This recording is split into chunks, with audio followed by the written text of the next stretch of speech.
Yes, welcome to a part 3 of the life of SMS Prinz Eugen. And I can finally say that this is the final part of this documentary. I have been now doing this documentary for 1 week and I can say that I'm finally happy that I can end this. And I need to say that this part doesn't much talk about the SMS Prinz Eugen, but let's call it the life of SMS Prinz Eugen. Enjoy the video.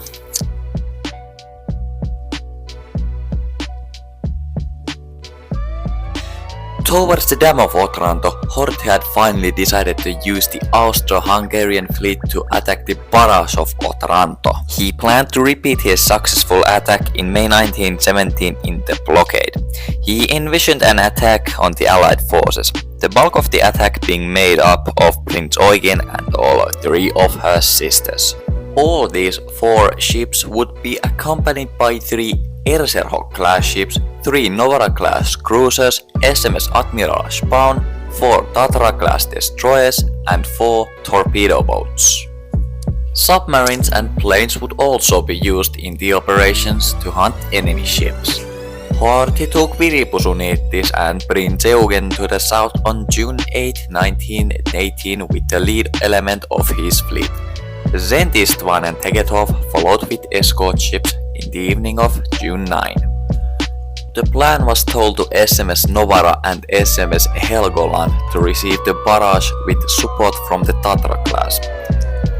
Admiral Spaun and SMS Saida meanwhile sent a convoy of 4 torpedo boats to bombard the Italian naval bases and air stations. German and Austro-Hungarian U-boats would then be sent to Valona and Brindisi to ambush the Italian, French, British and American warships en route to Austro-Hungarian fleet, while Kattaros seaplanes would provide air support and control the ship's progress. Prinz Eugen and other battleships used their firepower to attack the Allied ships and destroy the barrage they encountered. According to Horthy, he hoped and believed that their attack would prove to be a final victory. The plans did not go according to how Horthy had planned them. On the north side of Ragusa, Prinz Eugen coordinated the planned attack on the barrage of Otranto, while Szent Istvan and Tegethoff tried their best to reach maximum speed to catch up with the rest of the fleet. But this resulted Szent Istvan's engines and turbines overheating and the speed of both ships had to be significantly reduced. Szent Istvan produced far too much smoke and attempt was made to add steam to increase speed. This smoke led to the fact that on June 10 at 3:15 p.m. 2 Italian MAS boats, MAS 15 and MAS 21, saw the smoke that was coming from the Austro-Hungarian ships while they were returning from the uneventful patrol of the Dalmatian coast. The boats successfully passed the escort screen and split up to attack both ships. MAS 15 fired 2 torpedoes at Szent Istvan at 3:15 and they hit. Szent Istvan was hit by 2 45cm torpedoes near her boiler rooms. The crew of Szent Istvan tried to plug the holes in the ship and prevent the water from flooding, but it was a complete fail. Tegethoff tried to tow the sinking Szent Istvan, but the ship was quickly flooding and sinking. At 6:12 p.m., Szent Istvan's pumps stopped working and she tipped over and sank.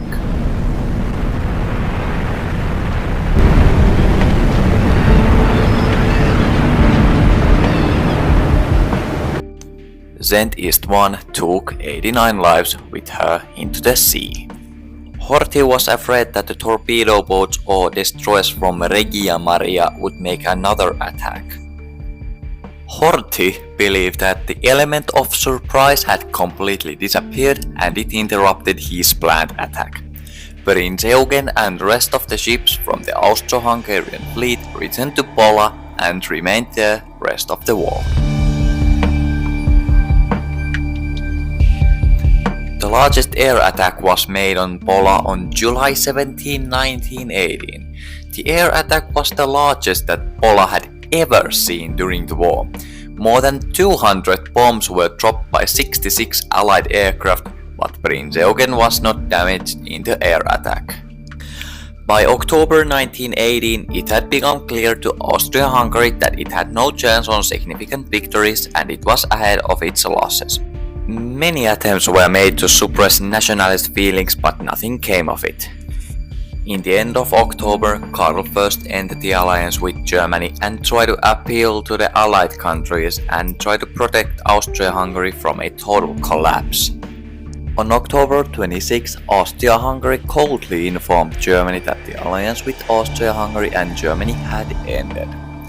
The Austro-Hungarian navy tore itself apart at Pola along with nationalist lines. In the morning of October 28, Horthy was informed that an armistice was coming, and he used this news to maintain order among the fleet and prevent mutiny. Although the mutiny never took place, Austro-Hungarian morale was low and sentiment was tense. This situation was so stressful that sadly Prince Eugen's captain Alexander Milosevic ended his life on the battleship in his own apartment. On October 29, the National Council in Zagreb announced that Croatia's relations with Hungary have been decided. Although the Hungarian regime had been thrown out, this new provisional government had not yet been declared independence from Hungary. Emperor Karl I asked the newly founded state of Slovenians, Croats and Serbs for help maintaining its organization among the fleet. He agreed to the transfer of all Austro-Hungarian ships to the National Council, while he is trying to save Austria-Hungary from a collapse, provided that other nations in Austria-Hungary could claim their share of the fleet. The Austro-Hungarian government had decided to hand over most of the ships to the state of Slovenians, Croats and Serbs without firing a shot. This was primarily seen as surrendering the fleet to the Allies. As the new nation had declared itself neutral, in addition, the newly founded state had not yet displaced Karl I, who saw the possibility of reforming the kingdom into a triple monarchy. The transfer of the ships to the state of Slovenians, Croats and Serbs took place on October 31, 1918, and Horthy met the representatives of the South Slavs on the deck of Viribus Unitis. After short and cool negotiations, he was able to settle things and the handover was made on the same day. The flag of Austro-Hungarian Navy was lowered from Viribus Unitis and from the remaining ships in port. The duties of command of the state of Slovenians, Croats and Serbs fleet were transferred to Janko Vukovici, who was promoted as admiral and took Horthy's duties. Vukovici chose Viribus Unitis as his flagship. But sadly, two Italian men from Regia Maria destroyed Viribus Unitis on November 1st when they drove a primitive manned torpedo boat. They attacked Viribus Unitis with mines. After the mines exploded at 6:44, she sank only in 15 minutes. Vukovici and 300 to 400 crewmen sank with her. Prince Eugen was not injured in the attack.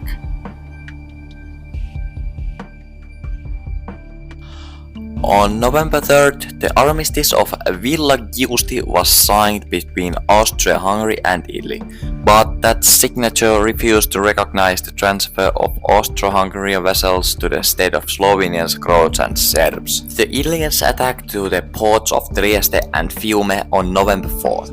The next day, the Italians occupied the Pola naval facilities. The state of Slovenians, Croats and Serbs tried to take care of the ships Austria-Hungary had transferred and their navy and hold on to it. They had lack of several officers and men because several sailors who were not South Slavs had gone home. The National Council condemned the Italian actions as illegal, but for some reason did not order the men to oppose the Italians. 2 days before the end of the war, on November 9, the Italian flag was raised on the mast of the ships in the port of Pola. The Allies agreed at a meeting in Corfu that the transfer of ships of Austria-Hungary could not be accepted, despite the sympathy of Britain. Only Lord knows why. The ships were handed over on November 10 due to the division of the National Council.